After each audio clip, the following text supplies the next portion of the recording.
Manga Baku Otome Breaker episode yang ke-23-nya dibuka dengan sebuah potongan panel cerita singkat yang luar biasa menarik. Mengingat pada halaman pertama ini, kita pun akhirnya seketika langsung diperlihatkan mengenai sebuah jalannya pertarungan menarik yang sebentar lagi akan kembali dilanjutkan oleh dua orang terkuat yang saat ini ada di dalam medan tempur, yaitu Renkaji melawan Shingo Natori. Singkat cerita, tepat setelah tubuh dari Kaji sudah berhasil dibuat tidak berdaya akibat terkena tendangan tipuan yang baru saja dilakukan oleh Shingo Natori kepadanya. Maka di momen yang sama ini, Shingo yang sudah sangat emosi kepada dirinya karena Kaji sama sekali tidak mau bertarung dengan serius dan juga tidak mau mengeluarkan kekuatan yang sebenarnya, akhirnya langsung berjalan dengan pelan menuju ke arah tubuh dari Kaji yang kebetulan pada saat itu sedang terlihat kesakitan dan juga kesulitan untuk bisa bangun.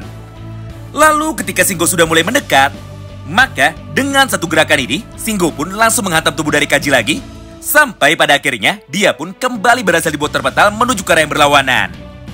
Tidak hanya itu, mengingat pada halaman yang berikutnya, Shingo pun tanpa menunggu lama, kini terlihat langsung menghantam tubuh dari Kaji lagi dengan menggunakan pukulan dari tongkat besinya itu secara terus-menerus sambil berkata seperti ini kepadanya. "Woi, jangan bercanda. Apa gunanya memiliki kekuatan besar jika pada akhirnya dirimu sama sekali tidak mau menggunakannya? Sebenarnya, siapa yang membuat dirimu jadi sangat lemah seperti ini? Padahal seharusnya, bakatmu untuk bisa menjadi yang terkuat pasti akan bisa sangat berguna jika digunakan di dalam geng kami." Berdasarkan hal tersebut, maka aku yakin ketua dari gengmu itu pasti adalah orang yang bodoh dan juga sama sekali tidak layak untuk bisa menjadi nomor satu. Mengingat ketua dari Camilla yang harusnya bisa berada pada puncak nomor satu dari sekolah Furin bukan orang itu. Nah, mendengar ucapan itu dari Shingo yang keluar secara tidak sengaja dari mulutnya, Kaji pun akhirnya seketika langsung bangkit dan juga Kaji pun akhirnya seketika langsung sadar bahwa memang benar geng Kill memiliki sebuah tujuan lain yang sampai dengan saat ini masih belum bisa mereka ketahui.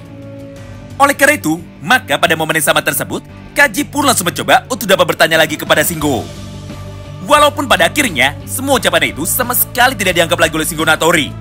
Mengingat pada momen ini, emosi dari Shingo Natori sekarang sudah tidak bisa terkendali lagi. Sehingga, dia pun dengan cepat akhirnya kembali melanjutkan semua serangannya itu lagi tepat menuju ke arah tubuh dari Kaji. Melihat pergerakan dari Shingo itu, Kaji pun seketika langsung meresponnya dengan cara kembali memutar tubuhnya menggunakan sebuah gerakan salto untuk dapat menghindari serangan dari Kaji barusan.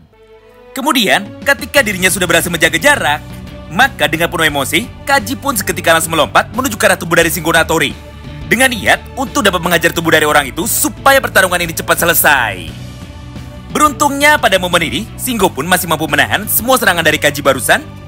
Walaupun pada akhirnya, tongkat itu pun seketika langsung menjadi rusak hingga dia pun jadi tidak bisa menggunakannya lagi. Nah, mulai dari sanalah, Kaji dan juga Natori akhirnya sama-sama memutuskan bahwa mulai dari detik ini, mereka berdua sama sekali tidak akan mencoba untuk bisa menghindar lagi. Karena pada dasarnya, inilah momen penentuan di dalam pertarungan satu lawan satu mereka. Sampai pada halaman yang berikutnya, Shingo pun tanpa pikir panjang, kini langsung membuang tongkat besinya itu. Kemudian, dia pun segera berlari dengan cepat untuk dapat menghampiri tubuh dari Kaji, sambil melayangkan satu buah pukulan tinju supernya itu tepat menuju ke arah wajah dari Kaji. Hal yang sama pun saat ini dilakukan juga oleh Kaji, di mana pada kesempatan itu, atau tepatnya ketika Shingo saat ini sudah mulai mendekat, maka dengan satu ayunan pukulan, dia pun langsung menyambut serangan dari Shingo Natori barusan dengan cara menghantam kepala dari Shingo Natori lagi menggunakan kepala dari tujuh tangan kanannya. Akibatnya, Shingo dan juga Kaji saat ini sama-sama menjadi terluka karena faktanya pukulan dari mereka berdua sama-sama berhasil mengenai muka dari lawannya masing-masing. Tidak hanya itu, karena di dalam satu kesempatan yang sama tersebut, mereka berdua pun sama sekali tidak mau menyerah. Hingga tanpa pikir panjang, Shingo dan juga Kaji akhirnya langsung melayangkan pukulan yang keduanya lagi tepat menuju ke arah kepalanya mereka. Nah, semua momen baku hantam ini terus berlangsung selama beberapa saat, di mana tepat ketika pada saat itu, Shingo pun mulai kembali mencoba untuk bisa menghantam Kaji lagi. Maka, Kaji pun langsung membalasnya dengan menggunakan cara yang sama. Walaupun pada awalnya, saat ini mereka berdua terlihat sama kuat, namun tepat setelah terkena pukulan yang keempat dari Kaji, Shingo pun tiba-tiba saja langsung menjadi tumbang. Mengingat pada halaman ini, kita pun dapat melihat sama-sama bahwa tubuh dari Shingo akhirnya tidak kuat lagi untuk bisa menahan semua serangan dari Kaji barusan yang diarahkan menuju kepada tubuhnya. Hingga pada pukulan yang kelimanya, Shingo pun kini langsung menjadi terpental menuju ke arah yang berlawanan. Di momen inilah, Kaji pun akhirnya seketika langsung mengejarnya. Serta dengan brutal, Kaji pun segera menghantam kepala dari Shingo lagi, sampai pada akhirnya Kaji pun seketika langsung berhenti, tepat pada pukulan yang ke-9. Karena kenyataannya, Shingo pun sudah lebih dulu pingsan. Sebelum Kaji bisa menepati janjinya kepada Sakura untuk dapat menghantam wajah dari Shingo sebanyak 10 kali berturut-turut. Bahkan, Kaji yang nampak sangat kecewa kepada Shingo, akhirnya kini mulai berkata seperti ini kepadanya. Sialan, harusnya tubuhmu masih bisa bertahan lebih lama lagi. Karena dengan begini, maka aku pun jadi tidak bisa untuk mengajarmu lagi sampai puas. Wow, menarik banget ya. Nah, melihat hasil pertarungan tersebut yang baru saja selesai dilakukan oleh Kaji, maka tanpa menunggu lama, Enamoto dan juga Kusumi akhirnya seketika langsung datang untuk dapat menghampiri Kaji. Kemudian, mereka berdua pun langsung mengangkat tangan dari Kaji, sambil mencoba untuk bisa berteriak menuju ke arah teman-temannya. Baguslah, akhirnya pertarungan kita saat ini sudah selesai. Mengingat Genkill saat ini sudah berhasil dikalahkan, serta fraksi Tamonlah yang berhasil keluar sebagai pemenangnya.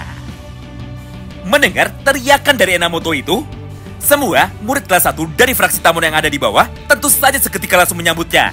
Sampai pada momen ini, semua orang yang ada di dalam gedung bangunan tua itu akhirnya langsung meneriaki nama dari sekolah mereka berkali-kali untuk dapat bisa merayakan kemenangan ini. Nah, singkat cerita, setelah beberapa waktu berlalu, maka semua anggota fraksi Tamon ini akhirnya seketika langsung berkumpul tepat di sekitar tubuh dari Anzai. Lalu, ketika Anzai sudah bangun dari pingsannya, maka dia pun tentu saja menjadi sangat terkejut. Hingga pada halaman yang sama itu, Anzai pun langsung bertanya seperti ini kepada teman-temannya. Hah? Ada apa ini? Kenapa kalian semua malah berkumpul? Serta kemana perginya semua anggota dari Genkill? Mendengar pertanyaan itu dari Anzai, Taiga dan juga beberapa murid lainnya kini seketika langsung menjawabnya. Tenang saja, kau tidak perlu khawatir lagi. Karena saat ini, peperangan melawan Genkill sudah selesai dan juga kitalah yang keluar sebagai pemenangnya. Selain itu, semua anggota dari Genkill sekarang sudah berhasil dibuat pingsan. Jadi untuk sementara waktu, kita pun bisa bersantai. Tidak hanya itu, karena pada momen berikutnya, Nagato yang saat ini sudah berhasil bangun juga, akhirnya langsung datang untuk bisa menghampiri Anzai. Lalu, dia pun segera meminta maaf kepada Anzai. Karena gara-gara dirinya, semua siswa dari Furin sekarang justru malah terlibat di dalam masalahnya. Hal itulah yang membuat Nagato menjadi sangat menyesal, sampai dia pun akhirnya langsung menjadi menangis. Nah, melihat dan juga mendengar semua hal itu di depan matanya, Sakura pun seketika langsung memotongnya dengan cara berkata seperti ini kepadanya. Woi, bodoh, kami melakukan ini semua bukan karena untukmu. Tapi, kami datang ke sini karena kami memang ingin sekali untuk dapat menghajar semua anggota dari Genkill.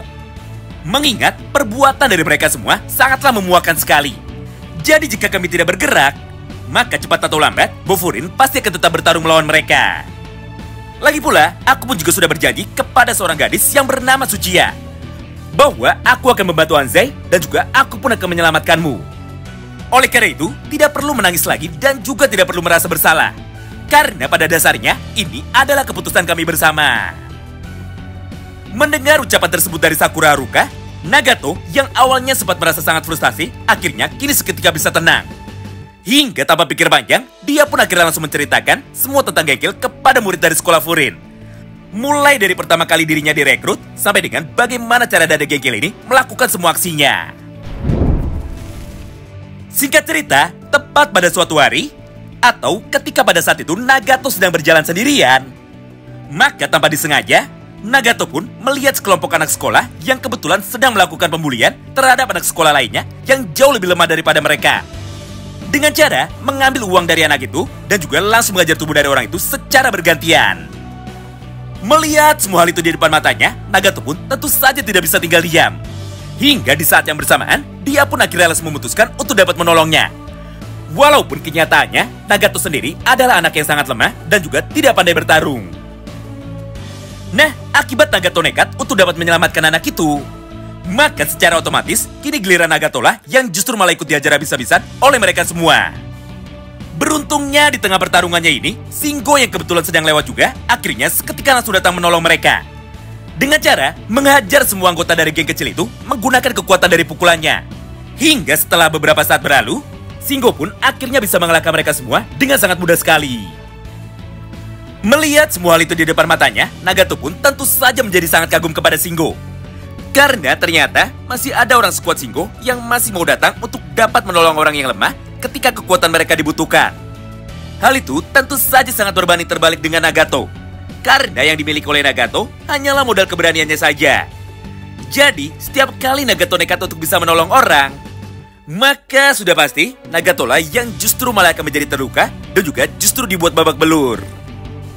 Mendengar semua perkataan itu dari Nagato, Shingo pun seketika langsung meresponnya. Hei, kau ini orang yang cukup keren. Mengingat tidak semua orang berani menantang banyak orang sekaligus walaupun dia hanya sendirian. Ditambah, kau pun mau melakukan itu untuk dapat menolong orang lain. Jadi berdasarkan hal itu, maka aku pun sangat kagum kepadamu. Sampai Shingo pun seketika langsung menawarkan kepada Nagato bahwa jika Nagato ingin bisa menjadi lebih kuat, maka Nagato pun boleh bergabung ke dalam gengkilnya itu. Meskipun pada awalnya Nagato sempat ragu, tapi karena saat ini dirinya sudah melihat bahwa Shingo adalah orang yang sangat baik, maka Nagato pun akhirnya langsung memutuskan untuk bisa menjadi anggota tetap dan masuk ke dalam gengkil juga. Tapi sayangnya, tepat setelah Nagato bergabung ke dalam gengkil ini, maka sebuah hal yang sangatlah berbanding terbalik justru malah terjadi di dalam geng tersebut. Mengingat di hari pertamanya bergabung, Nagato pun kini malah melihat sebuah kekejaman yang saat itu sedang dilakukan oleh para anggota dari geng tersebut. Sederhananya, ketika ada salah satu anggotanya yang kebetulan saat itu sudah tidak betah dan juga memutuskan untuk bisa keluar dari gengkil, maka anggota eksekutif mereka, yaitu Renji Koga, tiba-tiba saja langsung menghantam tubuh dari anggotanya itu hingga pada akhirnya dia pun tidak bisa bangkit lagi. Tidak hanya itu, karena di momen yang sama ini, Shingo pun mulai menghantam kepala dari Nagato juga dengan sangat keras sekali. Sampai membuat tubuh dari Nagato langsung terjatuh ke tanah. Lalu di saat yang bersamaan, Shingo pun mulai berkata seperti ini kepada Nagato. Dengar, seperti yang sudah kuduga bahwa kau ini sangatlah bodoh sekali. Karena kenyataannya, sangatlah mudah sekali untuk bisa menipu orang yang lemah dan juga untuk bisa menipu para anak sekolah yang memiliki rasa keadilan sangat tinggi. Mengingat orang seperti kalianlah mangsa yang sangat cocok untuk para anggota dari gengkil. Karena ketika kalian sudah masuk ke dalam tempat ini, maka para pecundang seperti kalian tidak akan pernah bisa keluar lagi, tidak peduli apapun yang kalian lakukan. Nah, mulai dari sanalah, Nagato pun pada akhirnya jadi terjebak di dalam gengkil tanpa bisa untuk keluar sama sekali. Di mana hampir setiap hari, Nagato selalu dibully oleh mereka, serta Nagato pun selalu diberi perintah untuk dapat berbuat kriminal dengan cara mencuri uang dari para penduduk kota Furin. Mengingat Nagato pun harus bisa memberikan setoran kepada mereka sebanyak 300.000 yen di dalam waktu 3 hari ke depan. Beruntungnya, Nagato pun bisa bertemu dengan Anzai. Hingga pada akhirnya, Anzai bersama dengan semua anggota fraksi Tamon kelas 1 akhirnya langsung memutuskan untuk dapat menyerang markas dari gengkil serta menyelamatkan teman dari Anzai. Setelah mendengar semua cerita dari Nagato barusan, maka Anzai pun seketika langsung meresponnya. Nagato, kau tidak perlu menjadi seperti aku, dan juga kau pun tidak perlu menjadi kuat. Karena pada dasarnya, kau ini adalah anak yang sangat baik, dan juga memiliki hati yang besar. Jadi berdasarkan hal itu, maka ayo cepat kita pulang. Dan ayo, kita berkumpul bersama-sama lagi. Menyaksikan respon tersebut dari Anzai, Nagato pun seketika langsung menangis haru. Serta tanpa menunggu lama, semua anggota dari fraksi Tamon, kini akhirnya seketika langsung memutuskan untuk bisa pulang dari markas gengkil ini. Nah, itulah semua isi potongan cerita singkat yang bisa kami sampaikan kepada kalian semua pada kesempatan kali ini. Tentu saja bagi kalian yang penasaran dan ingin tahu mengenai seperti apa kelanjutan ceritanya, maka tolong bantu kami dengan like video ini dan komen di kolom komentar ya. Terima kasih banyak yang sudah simak video ini sampai habis dan salam baku hantam.